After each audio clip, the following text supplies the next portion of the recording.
Everybody for staying. Appreciate that. Jay, I knew you would be here. Thank you.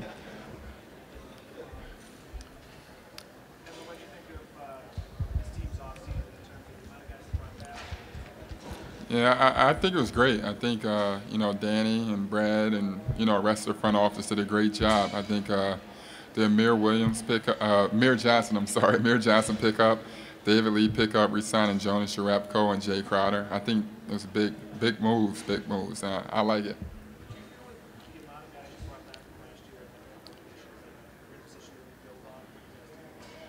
Yes, absolutely. I think we have a lot of momentum. I think we have crazy momentum. I think it's going to be fun, and I think they add the right pieces as well, where I feel like we won't miss a beat too much. What's your ceiling for the team this year? What do you think? What are you guys playing for this year?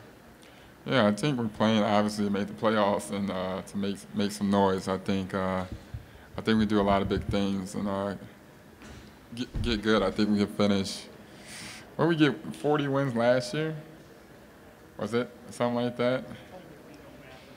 No? Or somebody, if Brad said it, then I don't know the math. Never mind. We're going to be really good, though. Just say that.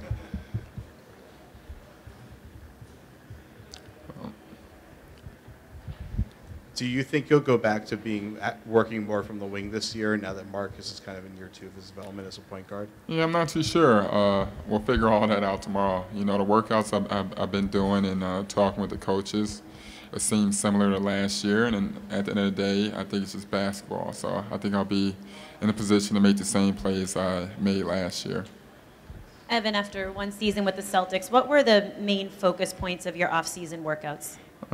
Basically just staying, getting in better shape, staying in shape, getting quicker and faster and, trying to become a more efficient shooter and, just becoming a better player in general. Evan, can you talk about the Africa experience, what that was like for you?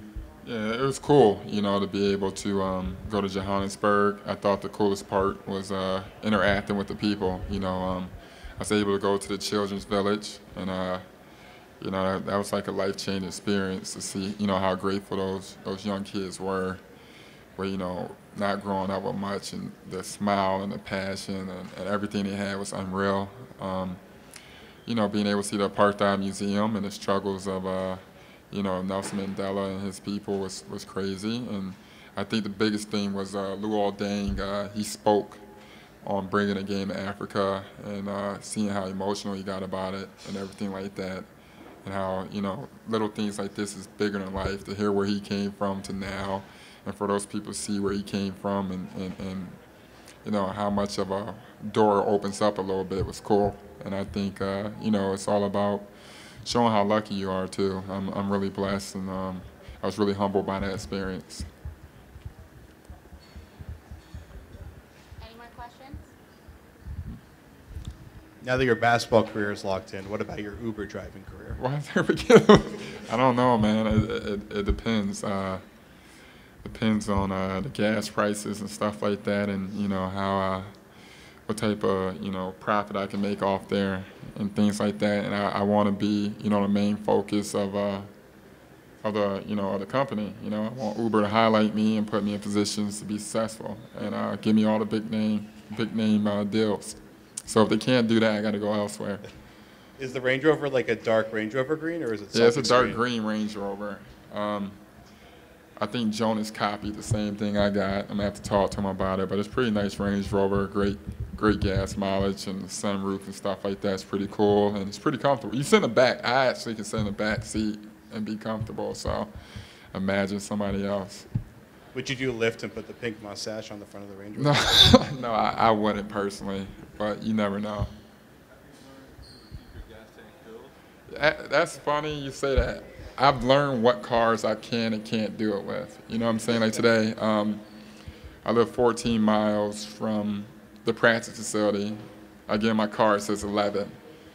It's like just knowing Range Rover, like, you know what I'm saying, the reserve tank is pretty good. So I was probably 5 miles out and my gas tank hit 0, but I still got here comfortably. So I understand I can do that. In my other car, if it says half a tank or a quarter tank, I probably got to fill up.